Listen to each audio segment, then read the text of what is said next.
All right, folks, it is December 5th, 2023. And of course, there are a number of things going on in the world. And I'm sure we'll have conversations around these events and a number of other things that are taking place as well. So, right now, it's just a matter of me giving you a little bit of the rundown of the news. And then we'll see who joins us in from around the world to have some of these continuing conversations and all along those lines. So, definitely looking forward to more conversations and seeing what is happening in the world and around the world and all in that space.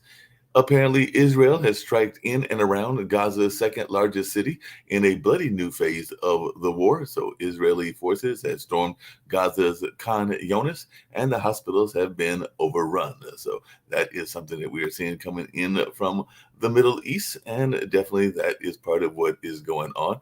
Apparently, Hamas drugged hostages before releasing them to make them seem happy. And that is what the health ministry has confirmed. So, definitely, it looks like they may have been drugged before they were released and all along those lines. So, that is something else that we are seeing. And of course, the part of the attacks going on in the Middle East are also involving the Houthis. So some people are asking, who are the Houthis and why are they attacking ships in the Red Sea? So U.S. warships are on alert after the Red Sea attacks, and some U.S. officials are frustrated by Biden administration's response to the attacks in the Red Sea. So that is something that we are seeing, as well as new accounts of sexual violence committed by Hamas during that October 7th attack. So definitely there are some folks that are saying that we have to be outraged and calling out the silence over Hamas sexual violence. So Gal Gadot blessed the silence on Hamas sexual atrocities, and the world has failed the women of October 7th is the quote that I'm seeing in that particular story as well. So definitely a lot of conversation still going on around what took place in the Middle East and all in that space and the atrocities that were committed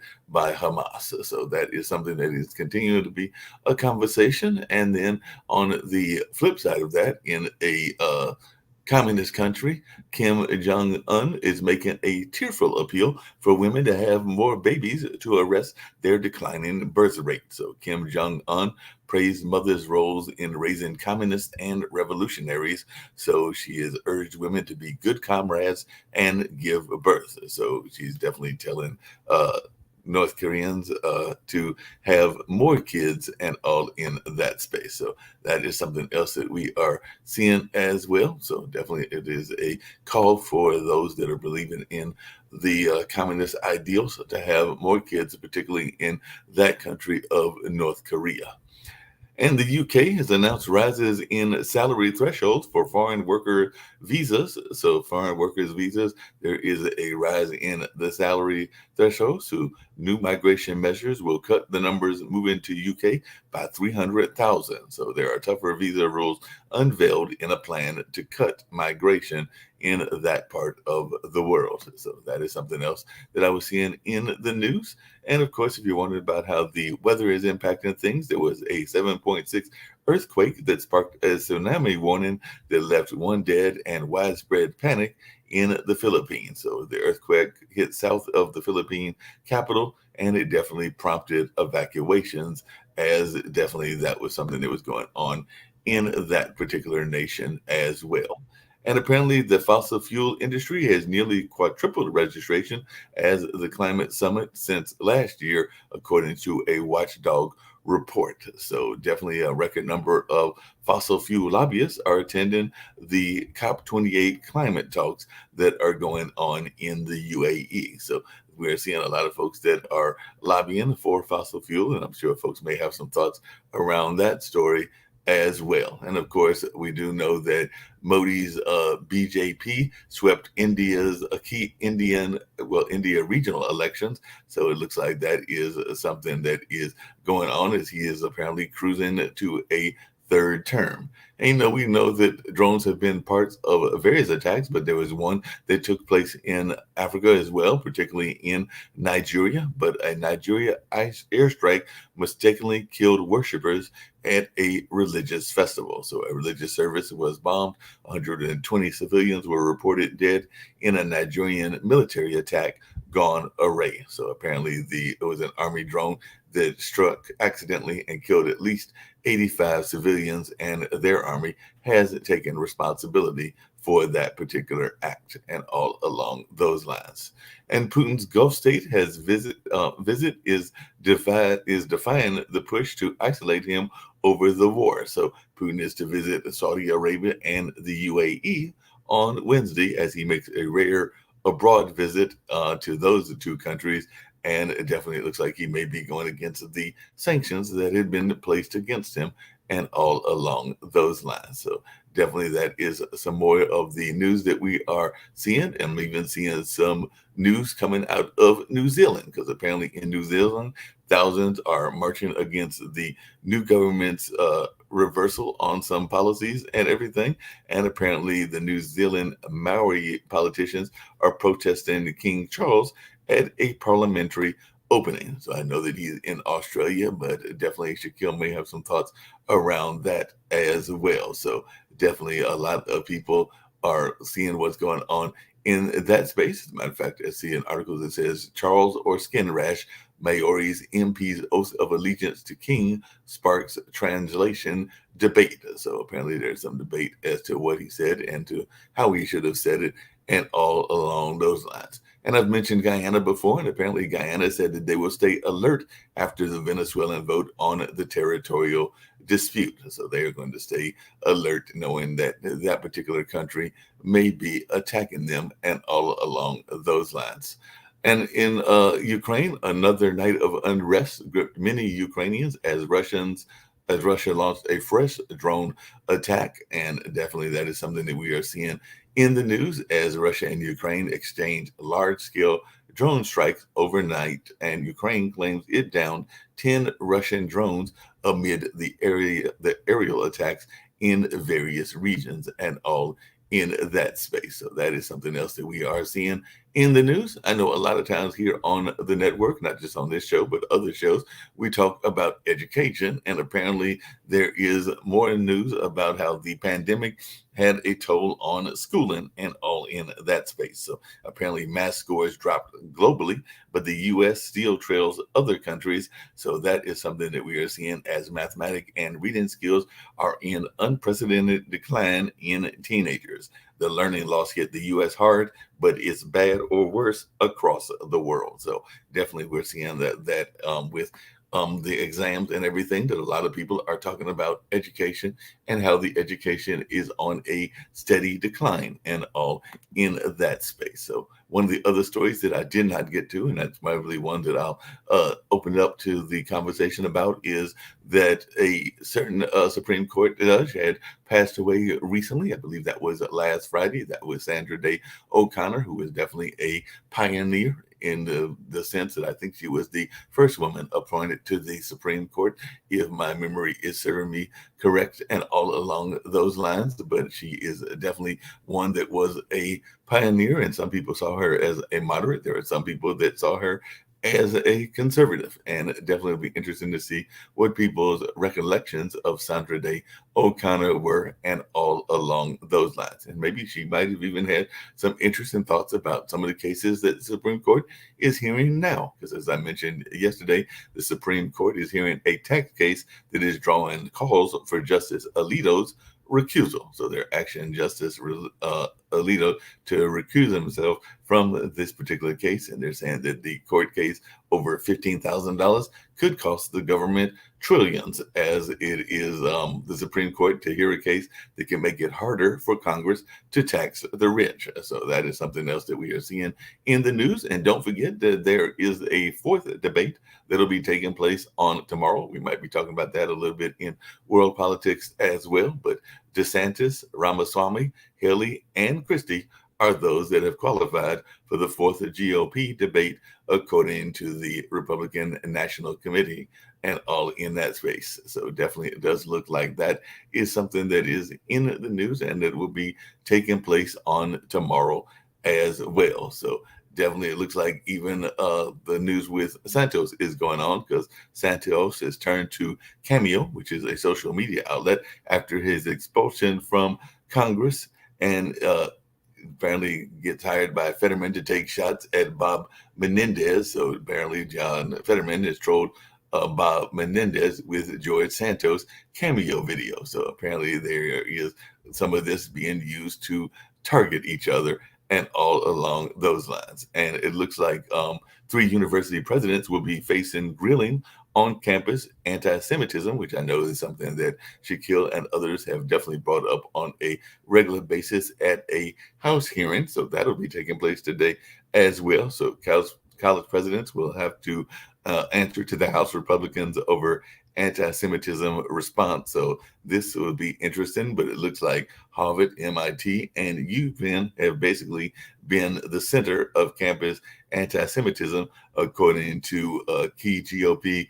congresswomen ahead of the hearings that'll be taking place today as well. And Ohio Senate Republicans, in another news item, have planned demolition of new recreational marijuana law before it goes into effect. So definitely that is something going on. It looks like there is going to be higher taxes and no homegrown. So that is what Ohio State Republicans are proposing for recreational marijuana use and all in that space. So like I said, there's been a lot of stuff, as always, going on in the news. And definitely there's even people that are saying what a Trump administration would look like. So the next Trump presidency will be worse. And the Atlantic lays out second term dangers. And Fox News' Brit Hume gives Republicans what some people are saying is a damning reality check about Trump 2024. So definitely it looks like there are some folks that are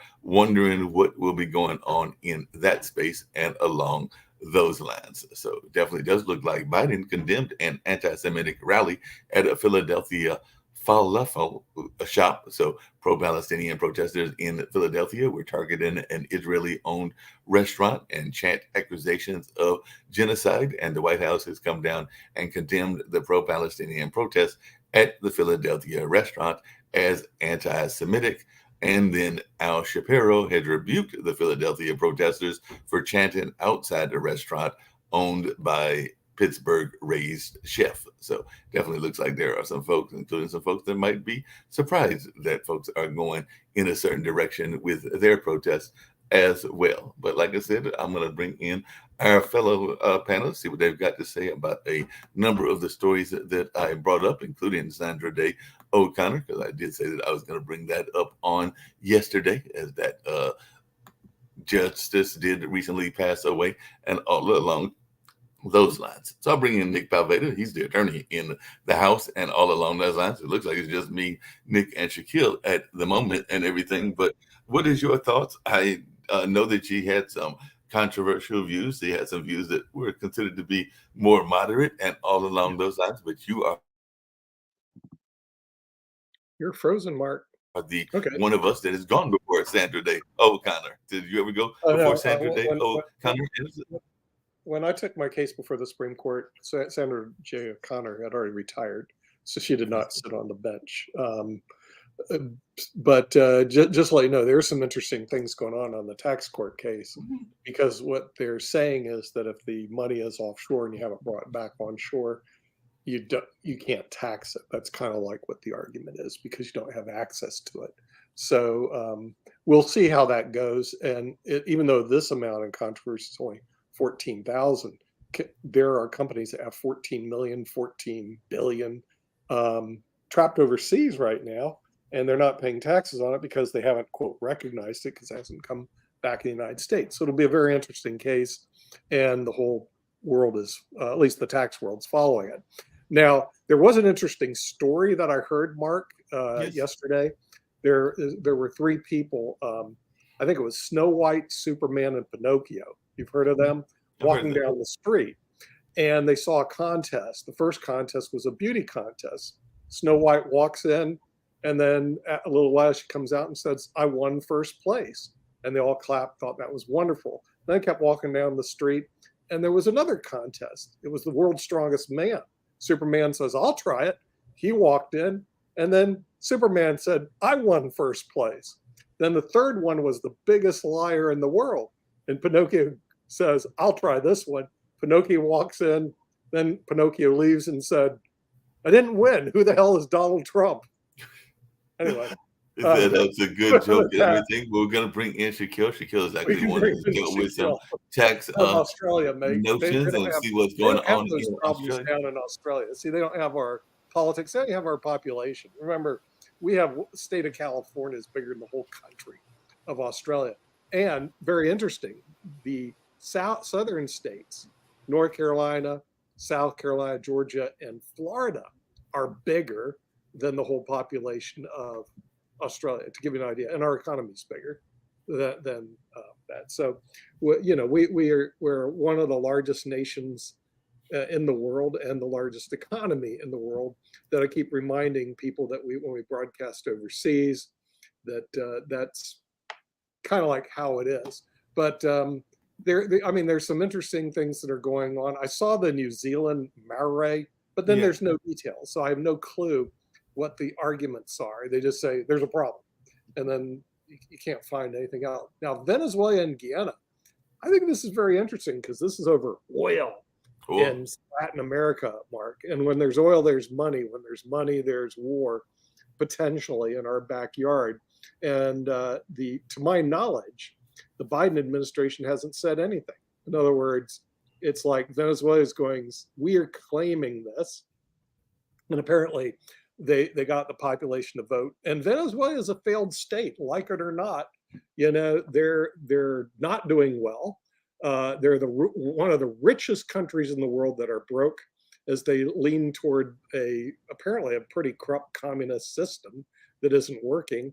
And they're creating problems for us because a lot of the people that are coming to the borders, and the immigration problem that we're facing are people in Venezuela that are leaving Venezuela to come to the United States because they don't want to be around a place where there's no food, no hope, no job, no prospects, and apparently for a long period of time, and a long period of time going forward. We, of course, place sanctions on them as they decide they're going to take all their oil fields, and now it's all government run, and it's obviously not running very well. So this will be very interesting because on the other side, you have Guyana, and this is not a soccer match. This might turn into a war match. And Guyana is really people from Indian descent. They were indentured servants when it came in from India. That basically occupies most of the people from there. And their country is doing quite well because they're actually able to get the oil out of the oil fields. They haven't turned into a crazy communist regime. They tend to believe in capitalism, or at least whatever it is. To me, my knowledge, I don't really care what system it does as long as it works for you. As long as it works, it'll definitely be interesting to see. And their GDP per person has gone up. So here you have one state that's doing really well now because they're taking money out of the oil fields.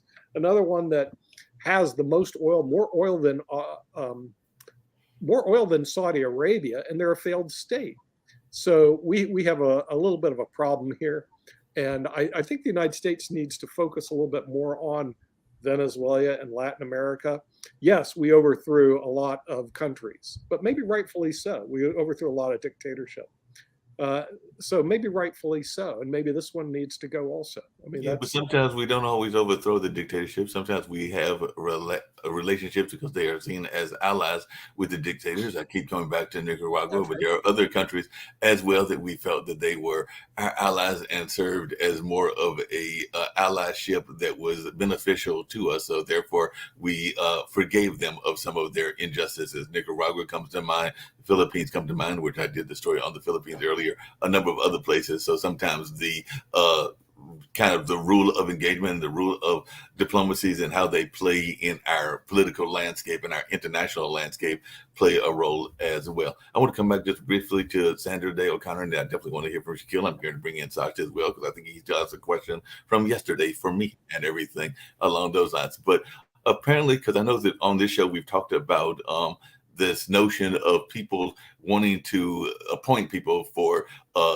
reasons of either race or gender or a number of other things. And I had forgotten that that was actually one of Ronald Reagan's campaign promises, because we talked about how there was this promise to have an African-American woman that Mr. Biden had. But apparently when U.S. Supreme Court Justice Sandra Day O'Connor, who passed away last week, was appointed, that was part of a promise that Ronald Reagan had made. And so she was So nominated by tell Ronald me, Reagan. She was nominated by Ronald Reagan Ronald is Reagan in next. 1981 and approved on a 99-0 vote. And she served as the first woman on the court fulfilling Reagan's campaign promise to break that legal glass ceiling. Because before there had been all men up there in the glass ceiling. I mean, The thing is, times are changing. Let me explain to what the problems are right now, and I'm gonna push the white male agenda that Newsom is against. Okay, the fact is the white males are underrepresented right now in colleges. In other words, they only occupy 50%. They're a lot less than that. They will become a minority very shortly if they're not already. And you hear politicians, and I'm sick and tired of them saying, I'm going to appoint somebody, it's going to be a black female. What happens to the white male? It's like we're dirt. Could you imagine if a politician gets up and said, I'm going to appoint somebody, it's going to be a white male? You want to hear the backlash from all the minority communities? Okay, yet the minority communities allow these individual politicians to get away with racist, sexist statements. And I'm talking about Joe Biden and Gavin Newsom every day, and they never call them out. Okay, and they should call them out. But it just shows that they're just racist and sexist also. But Nick, on the flip side of that, should they have called out Ronald Reagan when he wanted to break the glass ceiling? That's what my question. He wanted to break the glass ceiling at that particular time. In other words, there's a thing called a qualified. Look, Mark, I play basketball. I mean, I used to play 3 times a week, all the time at the Y and stuff like that. Okay, and there are basketball teams out there. Can you imagine if somebody said, we're going to get a basketball player and it's going to be a white male? And some of them really suck.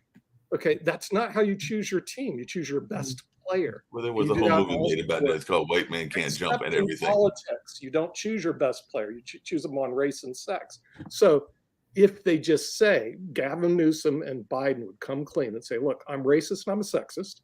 Okay. And white males, by the way, don't vote for me. Don't vote for Biden and don't vote for Newsom because we're racist and sexist and I'm against white males. Fine.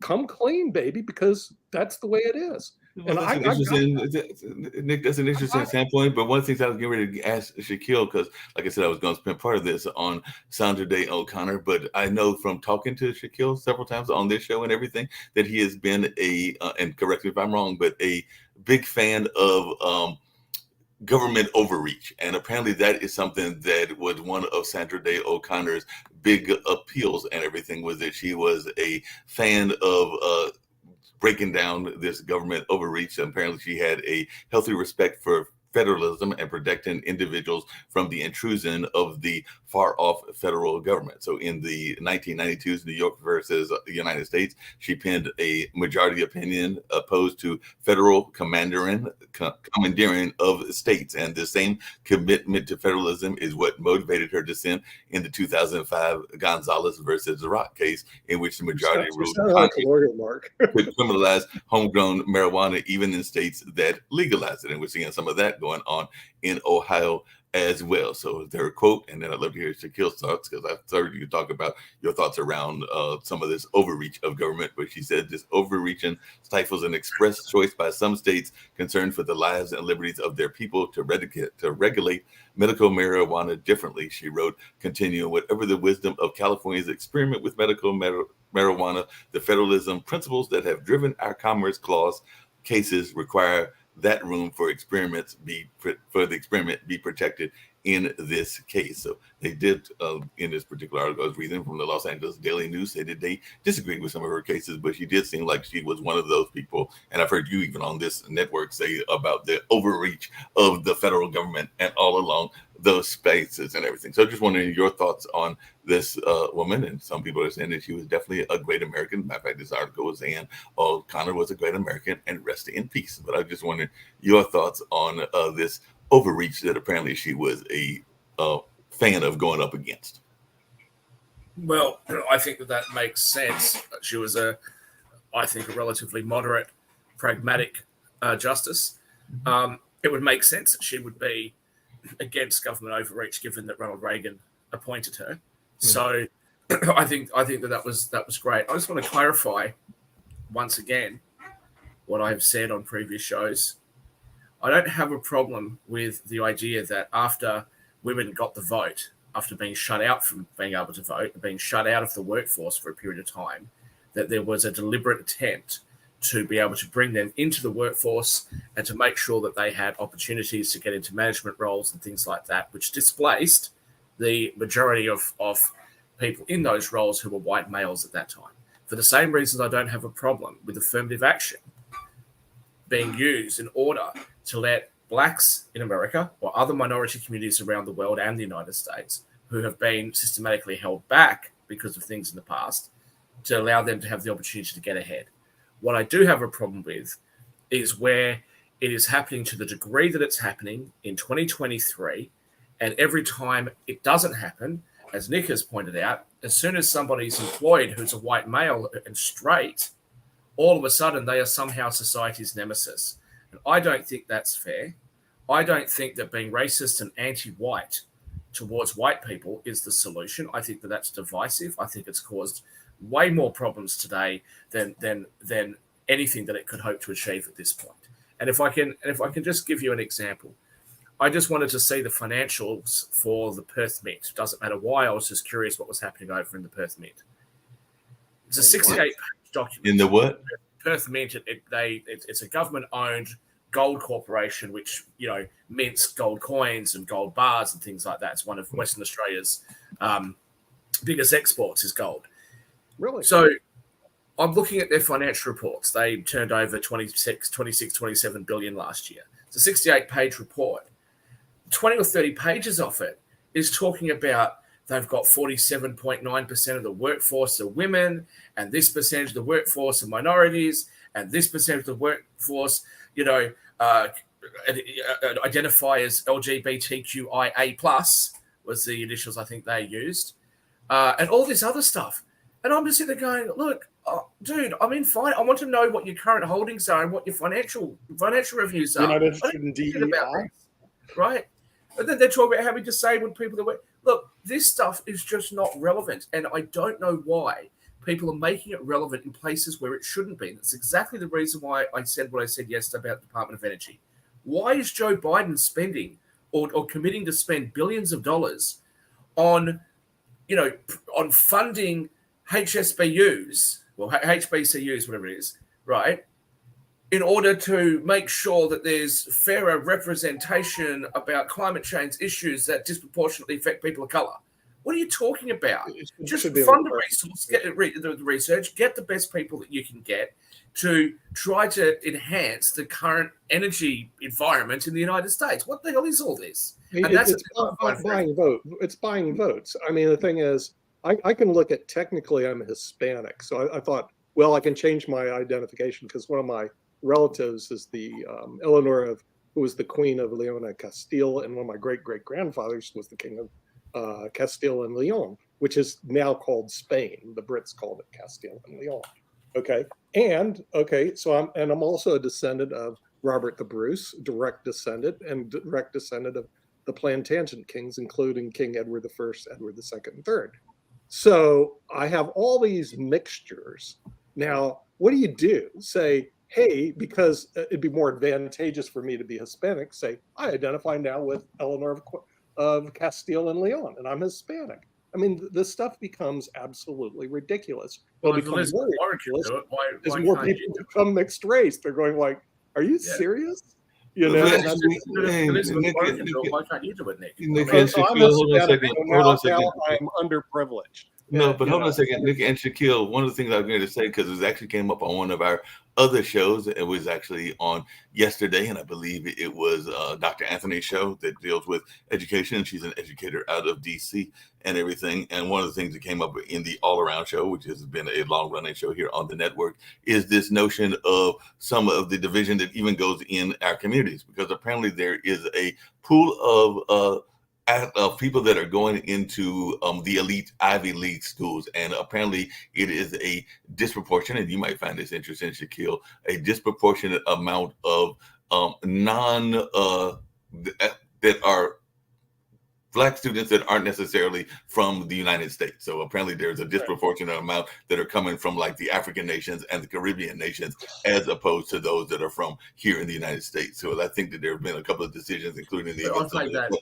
event around Harvard and UNC. So they were talking about how, like, I think it's 15 to 18% of the students are actually from the United States. They're African American students in the Ivy Leagues, where it's like closer to 30 or 35%, and in some cases even higher, like with Nigerian students and everything in some of these Ivy Leagues. I've made that point before, right? That the claim that the United States is systematically racist and just inherently racist, and that's just the way it is. I think you need to, if you really care about the issue, you have to have a look at other things that may be causing these disparities of results. I'm not trying to suggest that there is no level of racism here, but I think that there are other factors. And one of the things that's very interesting to observe is the fact that Africans who migrate to the United States, their children tend to outperform African Americans born in the United States for the first couple of generations. But after generation 3 and 4, Africans that have migrated to the United States tend to perform about the same as average as other Black Americans. So clearly something's going on here, right? You can't be racist, but not racist against that group when they first arrived. That wouldn't make sense. So something else is going on. I think we need to examine everything in order to be able to come up with potential solutions to these issues. Just like I've said before, it may well be correct that the reported crime rate in the African American community is higher than the white community per capita. That doesn't necessarily mean that Blacks are more violent or are more prone to criminality. Something else could be going on. Maybe they don't have as many opportunities.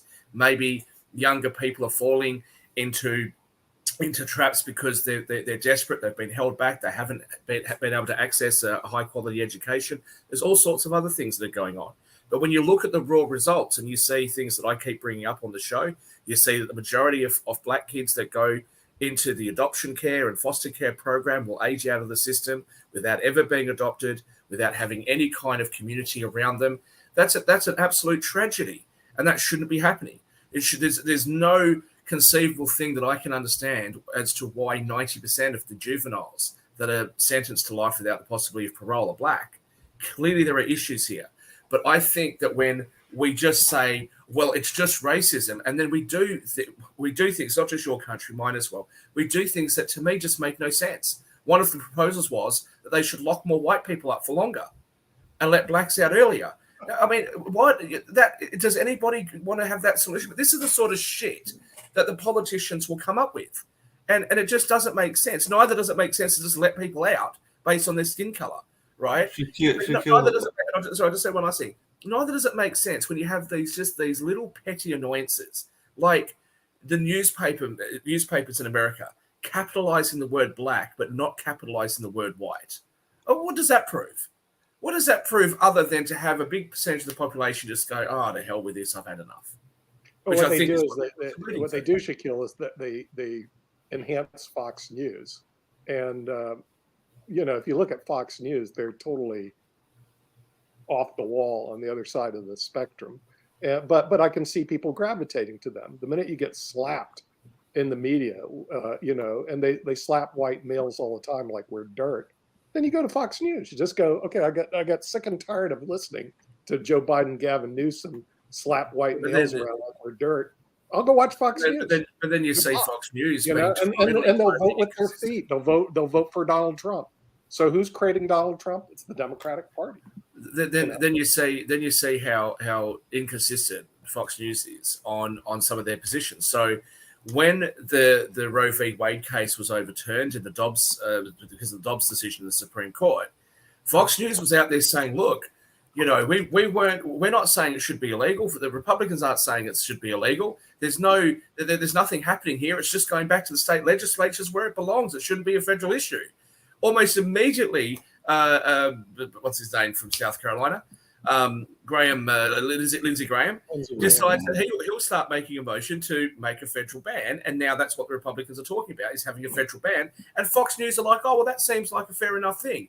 You just finished telling your audience that it wasn't fair for the federal government to intervene here, that it should be up to the states. Now you want to try and make sure that if California has more permissive rules than Mississippi, that California has to adhere to whatever the politics is of the day in the federal government. That's just, to me, that's totally wrong. Either try to have a new amendment added to your constitution one way or another on the abortion issue, or let the states decide, but you can't play it both ways if you're Republicans, and that's probably going to hurt them in the next election. There's a number of things I think will hurt the Democrats, but I think this will hurt the Republicans, and they deserve to get hurt on it because they've been inconsistent with what they've said.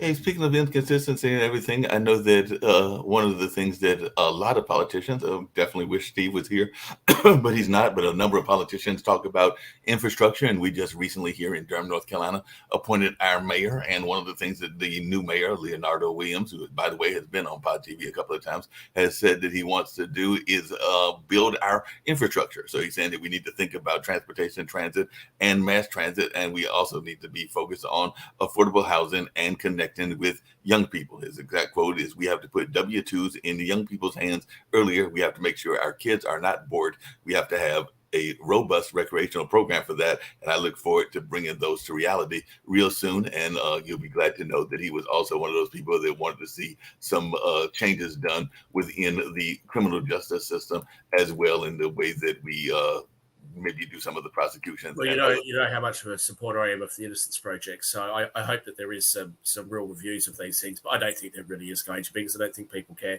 Jacoby's had his hand up for a while, and Sasha hasn't had a chance to say anything yet. Yeah, Jacoby, and then Sasha. Thank you. You're muted, well, Sasha was here first, so Sasha, you can take it away, and then I'll go after Sasha. Fair enough. Sasha, I think you had a question for me yesterday. Sasha, you're muted. We don't hear you, Sasha. We can't hear you. We don't hear you at all, Sasha. From you. I don't know what's going on with your mic, because No, we can't hear you, buddy. Still don't hear you, Sasha. You want to go out and in, because I'm not hearing you at all. But maybe, Jacoby, you can go while he tries to sort his sound out. Sasha fixes his mic. I mean, there had been a lot of stuff covered. And just to I guess follow up and lead into what we were just talking about, in terms of the reason the money goes to the HBCUs is the push to increase the minority participation in STEM. However, that money is still put out into all institutions. For example, NC State got a huge amount of money as well coming from that program. So the money coming from the Department of Energy is to increase and push forward in terms of STEM education. So there are a lot more.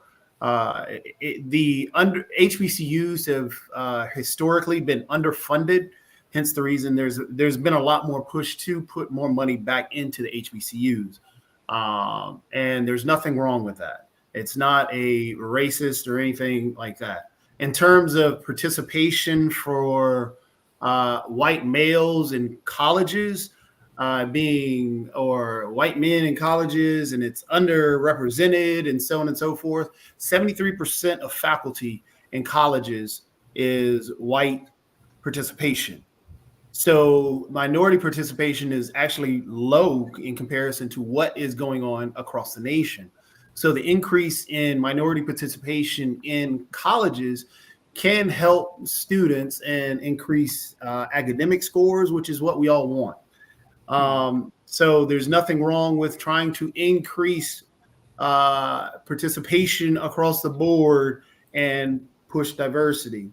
We keep having this sway away from diversity, even though we are a diverse nation, and we should be looking for, yes, the best person, regardless if they're black or white. But for some odd reason, when they are minority, black, Asian, Hispanic, Indian, or whatever, and they aren't white, the first thing that is brought up always is that, hey, they got the job because of the skin color rather than their qualifications.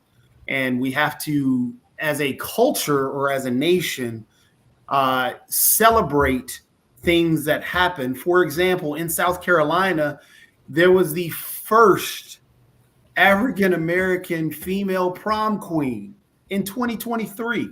We shouldn't have that happen in 2023.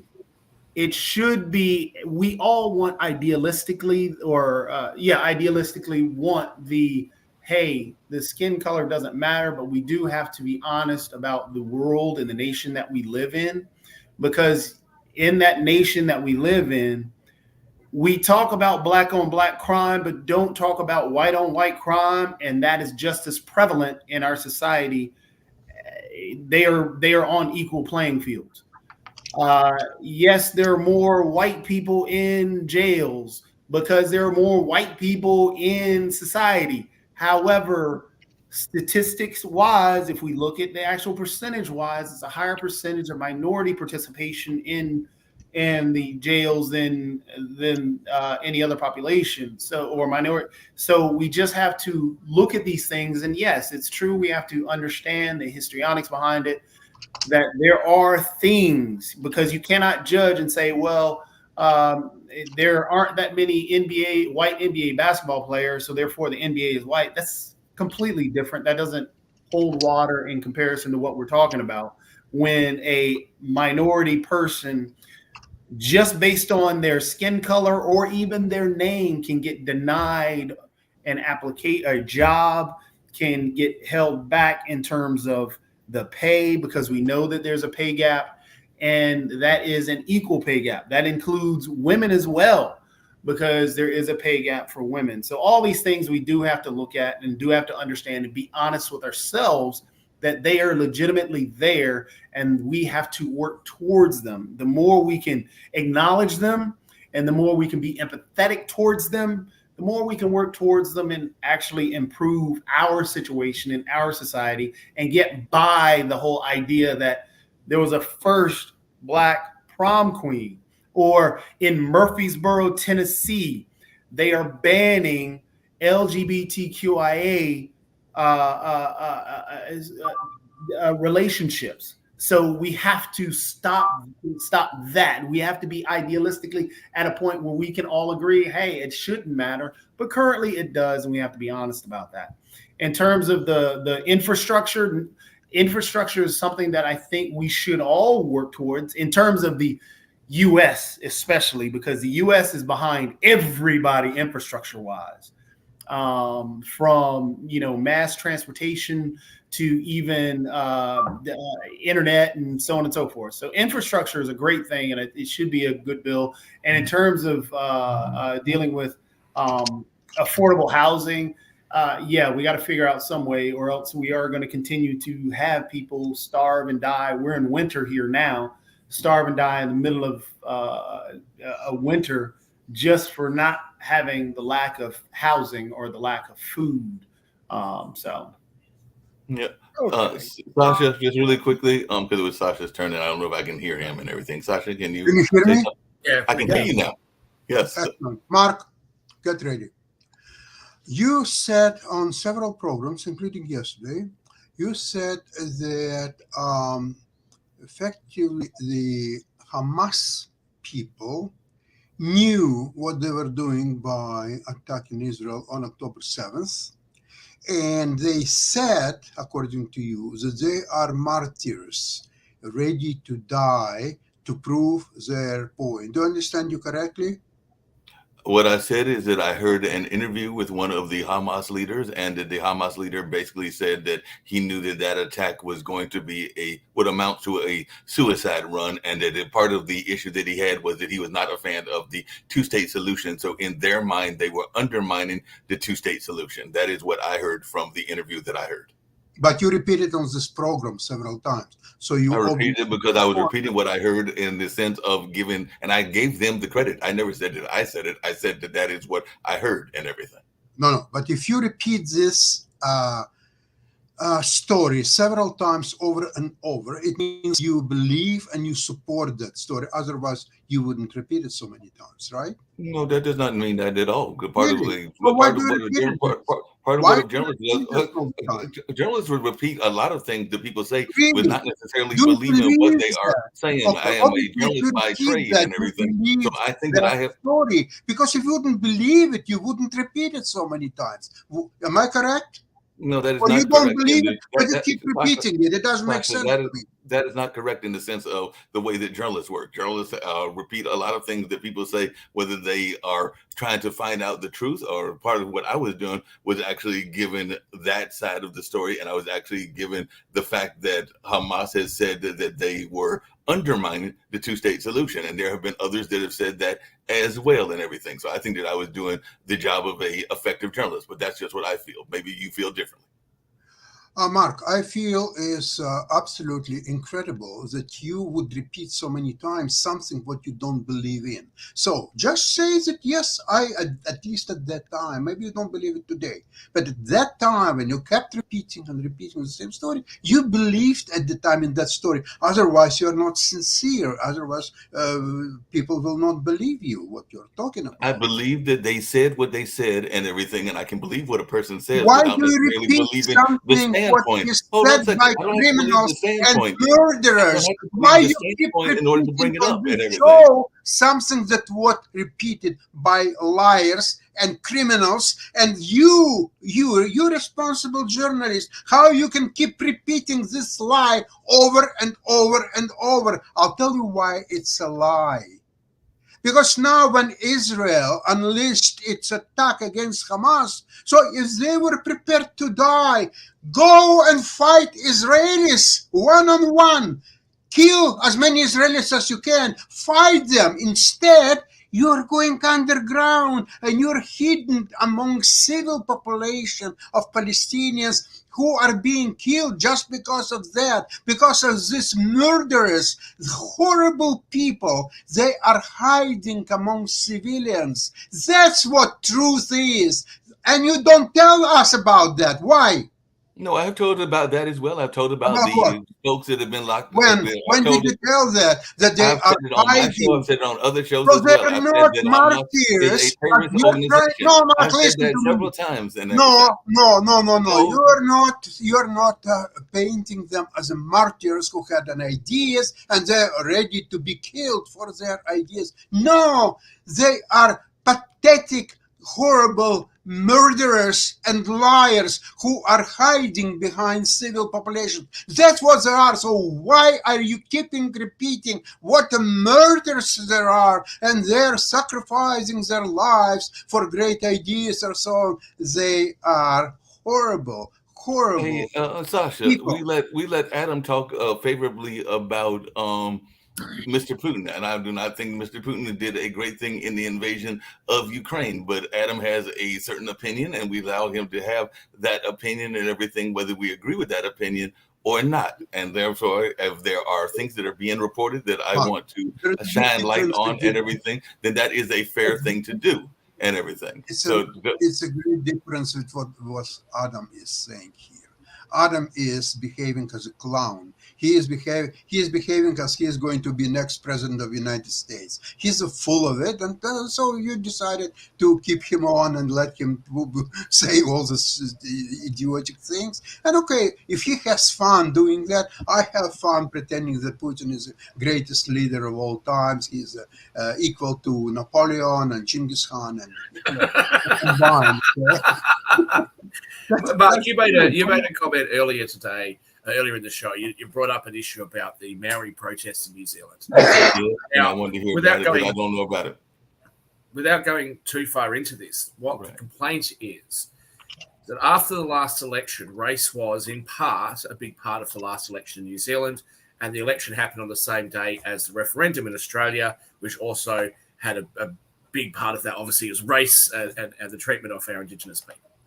So the new government has come in and said, and they said this before the election, they were going to end some of the more divisive departments and end the funding and shut those departments down. So there's been a protest about it. Now, whichever side of the argument you come in on that one, somebody is going to have to explain to me why the protesters that were there at the Maori protest to defend Maori rights in New Zealand were waving Palestinian flags. This is what I'm talking about when I keep saying the people in the West have absolutely no idea what this is about. And it's not just recently, by the way. It's not just, it's obviously become more pronounced since October 7. But I remember when I was in London, there was a Brexit protest, right? And I heard I was staying in the Hilton Hotel, presidential suite in Mayfair or Park Lane. And I said, I want to see, as I heard on the news, there was going to be 700,000 people there. And I thought, I want to see what 700,000 people look like. And I'm going to walk past my hotel. So I saw them out the window, then I quickly came downstairs and I was watching them walk past. And I saw a Palestinian flag. And I was like, huh? And then I saw an Israeli flag. And there was a police officer standing next to me. And I said, hey, I don't get it. This is about Brexit. Why are there Palestinian Israeli flags being shown at this protest? I don't understand the connection. And he looked at me and went, I've got no idea. And then the protesters looked at me, started yelling at me and calling me a skin-headed Nazi. All I did was ask what the relevance was between the two things. So, this is the damage that's being done, is that Jewish people who are clearly hurting right now, it's a small population, so there'll be very few Jewish people in the world that aren't in some way related or know of somebody who's been affected by what's just happened over there. And they're being attacked and vilified in the press, and there's no sympathy or empathy, as you and Jatovi talk about when it comes to other race issues.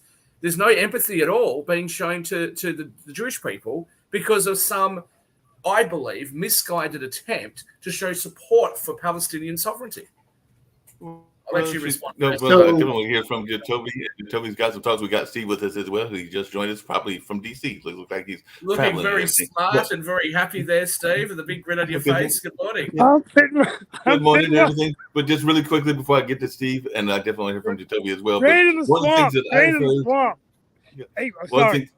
the things that I've heard is that there is sometimes, and whether rightfully so or not rightfully so, people will tie issues together and everything. That's part of the conversation that went on with the women's movement and the African American movement. And some people, as I have said before, felt that one movement kind of co-opted the other movement. But there have been times, even with their time, and I brought up South Africa before, that people use South Africa to bring up things that they felt were wrong in India or in England or in a number of other places, even Ireland and everything. I can even mention, and I will mention it today because I said I was going to mention it on yesterday.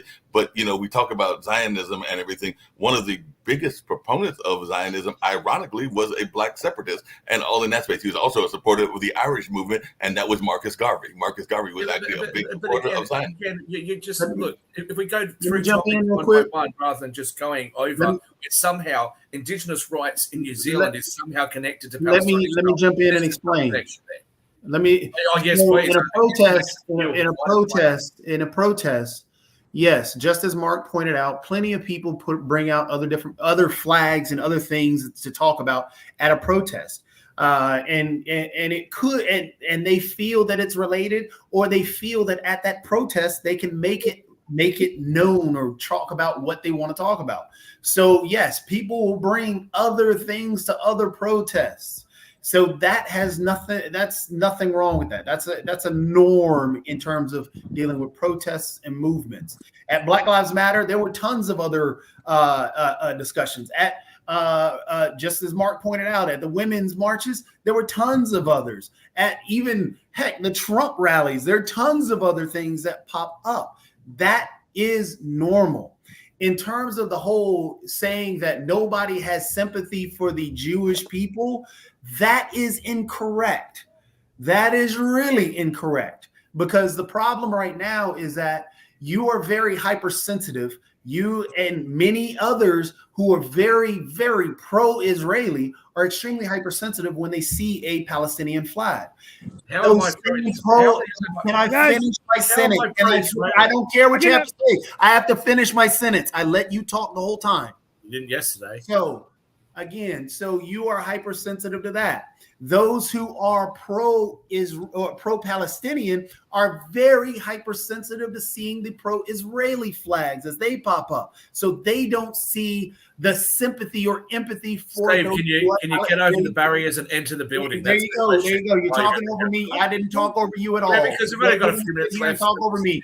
We've Can only I got a few finish minutes left, my Jacoby. We're going to sentence? Can I finish You're my not the host. sentence? No, you didn't let me Raise your yesterday. hand, So Shaq. suck it up. Raise your hand, No, Shaq. I'm not going to. Raise You your didn't let me hand. yesterday. So Sasha's next, and then I definitely want to hear from Steve well, let's because get he's to got to Steve wrap up. because he's out the Let front of me the finish Capitol my for a point. reason to show us the Capitol. Let So me let's go to Steve. finish real quick. Can I finish? No, you didn't let Wrap me up the yesterday. call. So I you Can I finish? Russ Brothers Yes. say that. Can I finish? Because his whole argument is, oh, let me finish. Let me say it. I got a minute. I got one more minute. No. You So- didn't let me yesterday on the so show, point- Jacoby, but you so my expect to point say respect is- to shown to you. So my point is the fact that right now both sides are very, very sensitive and the hackles are up. And it is hard to get both sides to actually even talk right now, especially if we're trying to be in the middle and trying to be that bridge and have that discussion. We have to have sympathy for both sides. Mark, I will take up for Mark because I have never heard Mark try and push anything that was anti-Semitic or anything that was talked about earlier. I haven't heard that. I've heard him try and lay out, hey, this is what this group is saying. This is what this group is saying. Let's talk. And that is what we are supposed to be doing when we're trying to bring everybody together, because it is a very tense time and we have to be empathetic to not only the Israeli people, the Jewish people, those of Gaza, and the We just go. Let him have the last 4 minutes. Understand. He's not going to stop and let what's Steve going on. We go. have to So be you might as well empathetic just and It's understand. almost drop off over. and just let him keep going. So Well, He's still going, Steve. You're not going to get a chance, mate. Just- Jacoby won't show you. Jacoby, I got so to just come back. yeah, just wrap up so I can defer to Well, Sasha yeah, I and just to want Steve. to. I want to just say, Joby, thank you for your insight. I saw you at the hockey game on the last week, and I need to come down there on the ice and see you. So let's work on that. I was actually in Don Waddell's box, one of his loge boxes, and I said I know that guy, and nobody believed me. So text me your number next time. I don't have your number. But real quickly, folks, as I close out the show, I'm sorry I was late. I'm in the back of the Capitol. The Christmas tree is right behind me there. I got to run to another meeting, but a lot going on here in Washington as we close out the year.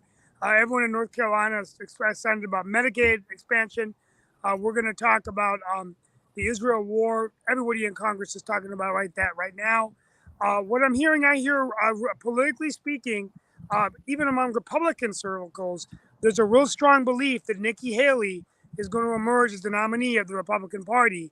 And I've even heard many Democrats, believe it or not, say that they would be very excited if she became the president, because they believe she would be a real generational shift. A 52-year-old against an 83-year-old could be the difference. And so this is what I'm hearing on the ground. In D.C. got some operatives, all the big money coming in behind Nikki Haley now, and maybe Donald Trump will not succeed this time in winning the Steve, nomination. with Nikki Haley, I thought after her Republican debates, she definitely would have secured herself the VP position.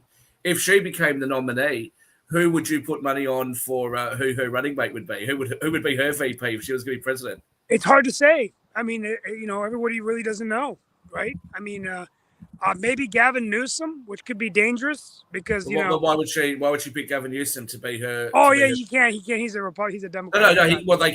They can, but why would they? No, they wouldn't. They couldn't do that.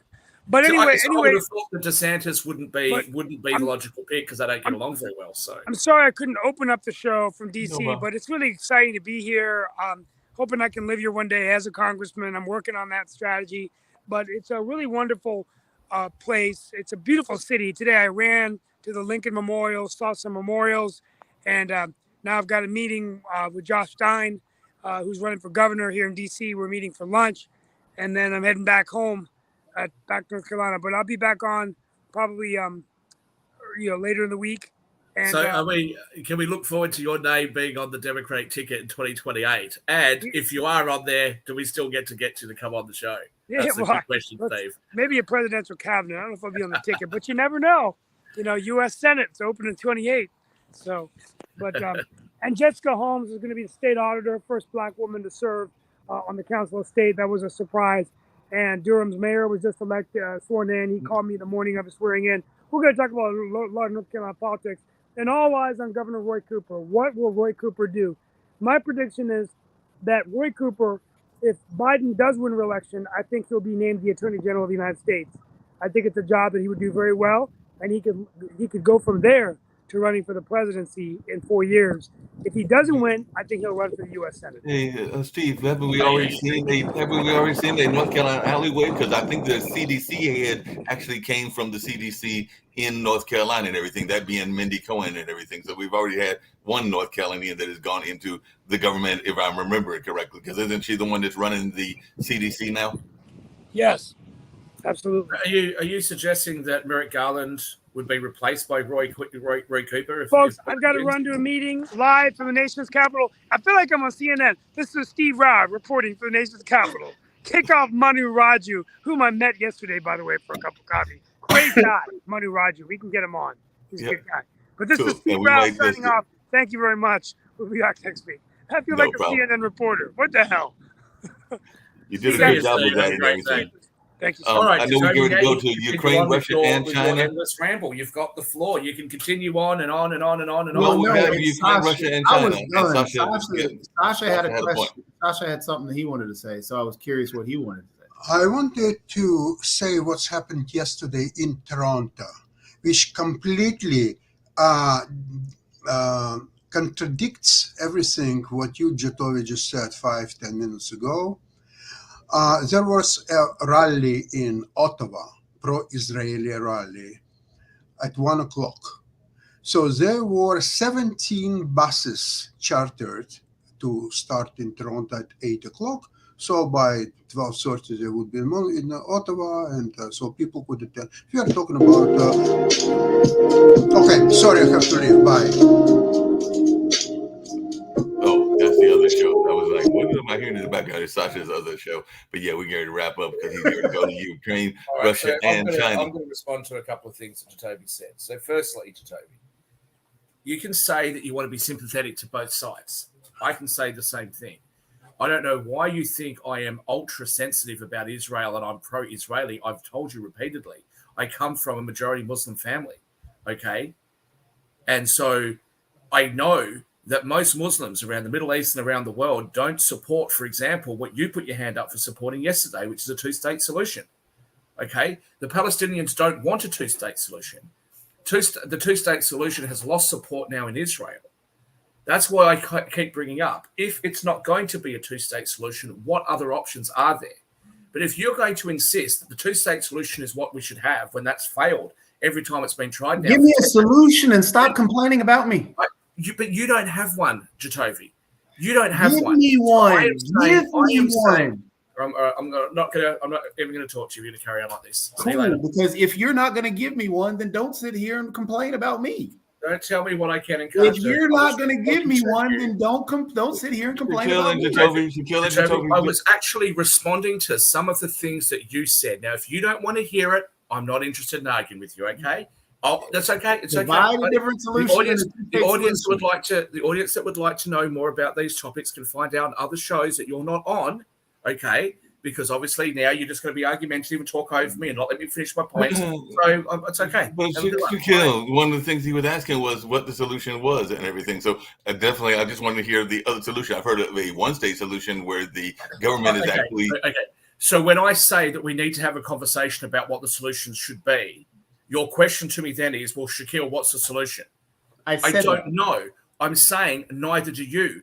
That's why I'm saying the protesters that are out there protesting for things like Palestine should be free from the river to the sea, or that are advocating for a two-state solution, or are advocating for a one-state solution, need to be realistic about what that would actually look like. Because, again, these solutions are not going to happen between Palestine and Israel on their own. There is too much interference from the rest of the world, most notably the most powerful countries in the West, Europe and the Middle East. And they all have differing positions on what should happen over there. So this push-pull that's going on about what the solutions are is causing a lot of this friction when you've got one side of the world demanding that there be a two-state solution, while the Middle East doesn't want to have a two-state solution at all because they feel as though the more fertile land's being taken by Israel. They feel as though they were unfairly displaced and that they should have every right that Jewish Israelis have over that land.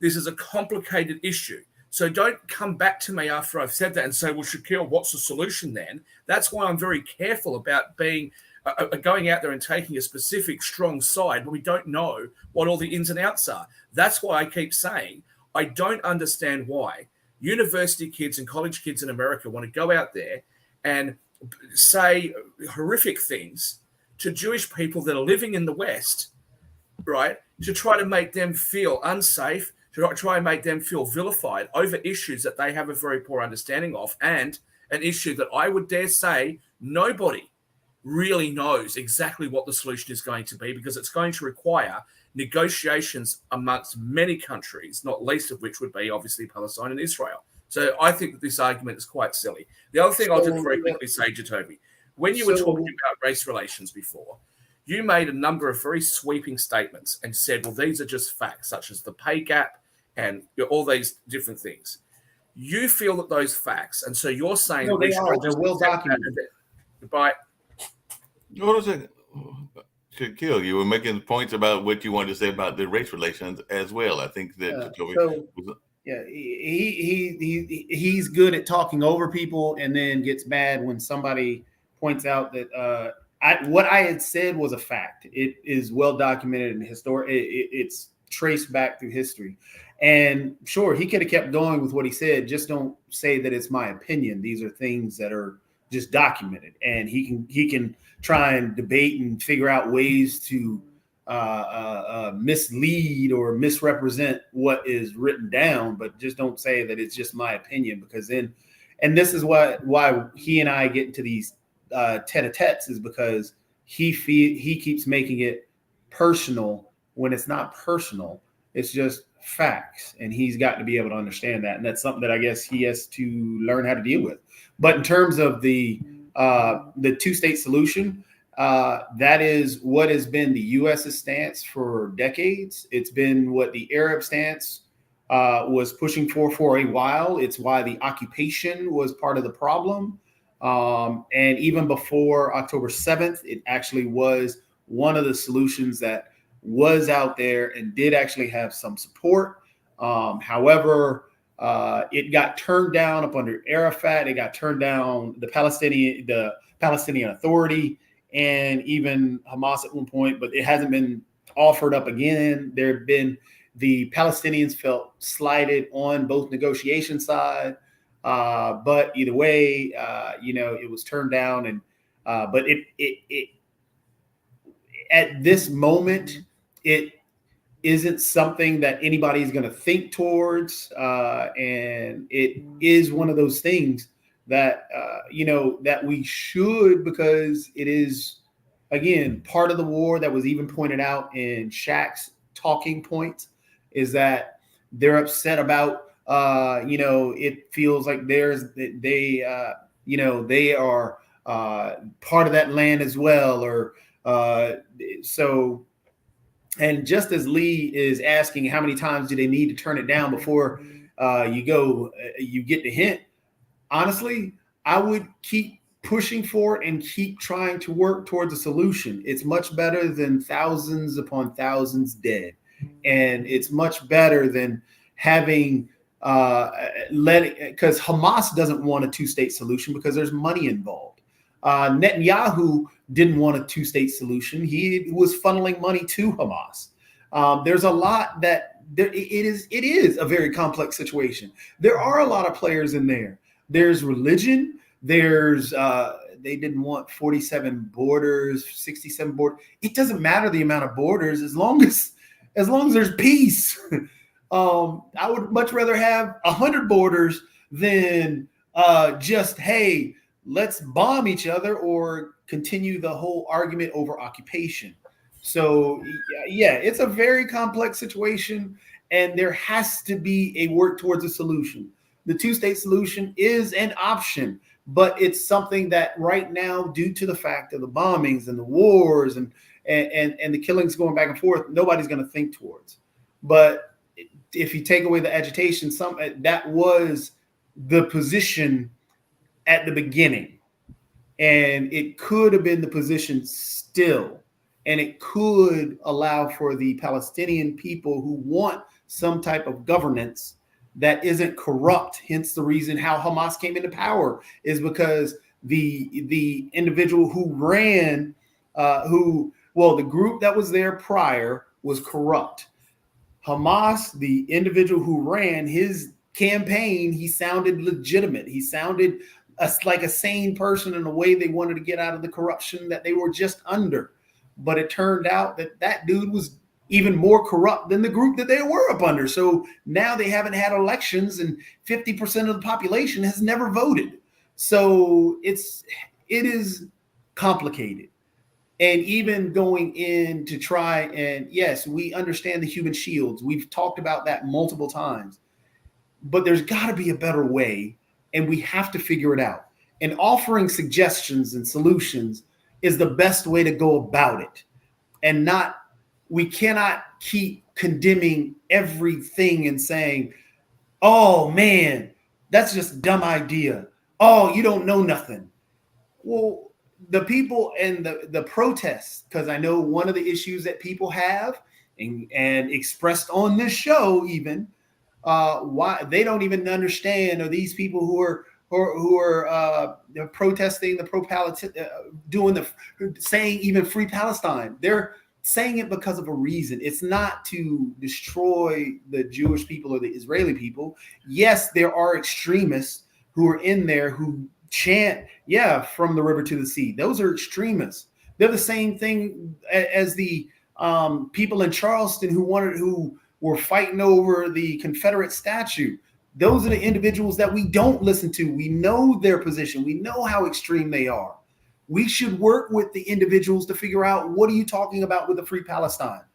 If that's what you're talking about, Rashida is not an extremist. So Rashida's grandmother is in Palestine where they're bombing. Rashida is not an extremist. She's actually having a personal family affected by. Was just saying so in terms of what we let him go. Let him keep going.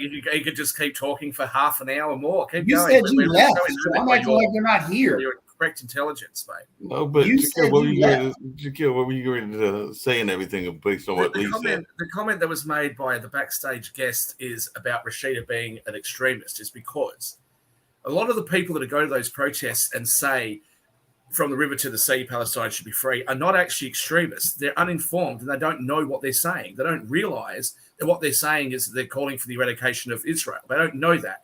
But if the people that do know that are all extremists, then by your definition, then Rashida Tlaib would be an extremist. I don't believe that she is, by the way. I don't believe she is. In fact, I was on the very first day when Fox News followed her down that hallway. I said to you that I thought they were treating her unfairly because what is she supposed to do? Right now, at that time, that was prior to her making some of the comments that she's made since then that's led to her being censured. I never said she was an extremist, but you're getting into I'm not going to explain to you. I'm not going to explain it to you again. That's what Lee was referring to when he put that comment in. Yeah, but along the same lines, just really quickly. So why are you arguing? No, just really quickly and everything. I brought this up, but hold on a second. I'm just trying to explain something to you because obviously you missed it. You know, you sit here and say, we should be promoting solutions. No, we shouldn't be, because the world governments are not going to sit there and be moved because of a bunch of 18, 20-year-old, 22-year-old kids running around college campuses with Palestinian flags, okay? The same thing like with these Just Stop Oil protesters. We just want to start a conversation, so we're going to go and destroy priceless pieces of historical art, okay? This doesn't create a conversation at all. We all know that we have got challenges in relation to the climate change and the environment. We all know that there are challenges in resolving the conflict between Israel and Palestine. These protests don't do anything. And when you say we should come up with solutions, the people that should come up with the solutions are the people that actually have intelligence, that actually have, intelligence is in national security intelligence, have intelligence in the region, that understand the different political dynamics, who understand how to navigate systems which are totally different to ours. That you sitting here on a show saying this is what we should do and what we shouldn't do, you're just not an expert on this, Jatovi. You can rabbit on and on. And this is the reason why. This is the reason why I'm saying offer a solution. I will offer whatever. Yes, I do not know, but it's starting a conversation. Because again, protests. You said that yesterday and said yes, we should have a two-state solution. You don't know what you're talking about. Protests without an end game. Protests without an end game are nothing but noise, which is what you're complaining about. So if you can't say, why are you protesting? Well, I'm protesting because of this, and I think we should do this. Then I can't have a conversation with you because all you're doing is yelling. So therefore, this is why even on this show, in terms of no matter how many people are watching, it's a matter of offering a solution, because if we're just yelling back and forth, all we're doing is adding to the inflamed environment. So when we offer solutions and offer ideas, that's how we move the ball forward. Instead of getting into the whole yell back and forth. You're not offering a solution. You are repeating the same solution that the West has already got. Right. They've already been promoting having a two-state solution. It hasn't worked, clearly. Not only has Palestine turned it down multiple times, okay, but we have now seen a fall. They turned it down twice recently. All right. Look, you're the expert on everything, Jatovi. I'm tired of it. Let's talk about why a two-state solution will not work and what your solution is. Jatovi, if you'd listened to what I said yesterday, you would have heard a suggestion. You would have heard the reason you said I'm not an expert. Give an answer. Let's move the ball forward. I'm not going to do it, because if I'm going to be interrupted, in order for him to just repeat the same few words, but you haven't, and he's just going to keep doing that. That's what he did yesterday when we had 3 minutes left. Just wouldn't let me finish my sentence. I'm just not going to do it. I'll say one last thing, as I was trying to say before about the wage gap and issues like that. Jatovi can say it's a fact. He well knows, he might not agree with it, but he well knows that it's a fact that many people dispute. I am one of those people that dispute that. I think that the difference and the disparity in wages is due to many other outcomes, which are not going to be seen when you just look at the numbers and arrange the numbers in that way. We also know that we see these wage gaps in other places where, for example, race is not an issue. We see disparities in wages and earnings in countries that are much more homogenous, like Sweden and Norway and Finland, where females have much higher workplace participation and occupy much more executive positions. We still see some of these issues occurring. So there are other causal reasons for it. And what we should be doing is looking for whether those causal reasons are reasonable and whether we should just accept that that's the reality because it's reasonable considering all the circumstances and the facts, or whether we want to actually try and fix it. And one of the things I've pointed out to you, Mark, in the past is that if you want to have exactly proportionate representation in all industries at all times, it would require government to use force to require people of color to go into jobs that they don't want to have and not to have other jobs that they do want to have. I don't think anybody would advocate for that.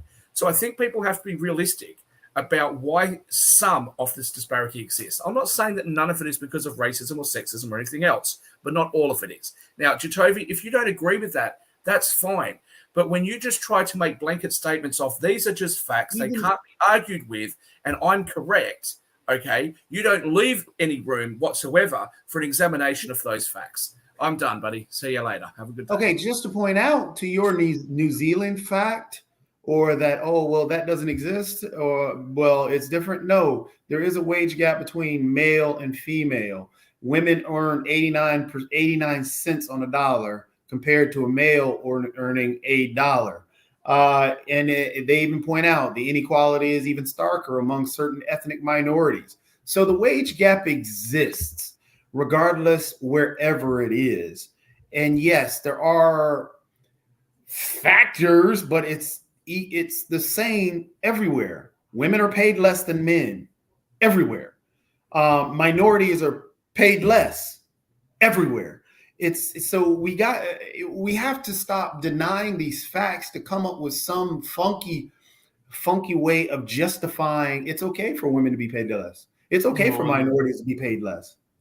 I was going to wrap up the show, but one of the things I was going to say is that I had seen an article, and I'll bring it up maybe on a later show, that was talking about the wage gap that exists in journalism, because definitely there is a wage gap that exists in the field of journalism, and particularly around TV news and a number of other sources. So I've seen an article that talked about that gap still existing in 2023 and all along those lines. So I've got to find that article so I can bring up the actual figures and everything. But it was some figures that were very stark in the way that the women that are in news media are treated and all along those lines. So definitely on that note, I'll get ready to end the show. But like I said, I'll find those statistics. I don't have them directly in front of me, but I do remember looking at that article last week that was talking about those wage gaps in journalism. I could give you. I'll even bring up the wage gap information whatever in gaming and technology. And we can even talk about the reason why, even if we go back to the money given to HBCUs to go ahead and increase the participation in STEM and so on and so forth, we can even bring up the gaps and disparities there as well. We just got to stop trying to, that disparity is there, but it's there because of. It's a problem. We can't just keep ignoring this. It's a problem. Because there are very intelligent and educated and well-meaning people who are not evil and horrible people who don't agree with you on this issue being a problem in all of the scenarios in which you will produce statistics. The male-female gender pay gap is one of those areas. There are well-meaning people, nice people, who shouldn't be attacked because they don't agree with you and your wisdom, okay? So if you're not prepared to listen to other people's views as to why these disparities occur, and then you, in the same breath, want to say, oh, but we should try to change it. We should just acknowledge it's a problem and then fix it. But you don't want to acknowledge or even take any time to understand why some of these things might be happening. So you can't have it both ways, mate. Or you should just come out and say, look, guys, I don't really care. I've already made up my mind about all of these issues. I'm not prepared to listen to anybody else. I know everything, and nothing that you say, no evidence that you show me is ever going to change my mind. Just come out and say that. Sounds like someone's projecting. You're an idiot, mate. You know, I happen to work in the field. You don't, but okay, whatever, champ. Well, like I said, I was going to end the show and all along those lines, but definitely we can have these conversations around economics and everything else. And I know we got world politics at 5:00, and I think Sasha is still doing his Ukraine, Russia, China show. But right now, let's get on out of here. We'll have more discussion. Maybe we'll be joined from Steve in Washington, D.C. on tomorrow, as he made that appearance later on today and everything. So maybe he'll be joining us from Washington, D.C. for world politics as well. And I know we'll be discussing the debate coming up on the 6th. I think we might have a guest coming, if I'm remembering correctly, but he is in the political frame as well. But right now, we're going to get on out of here.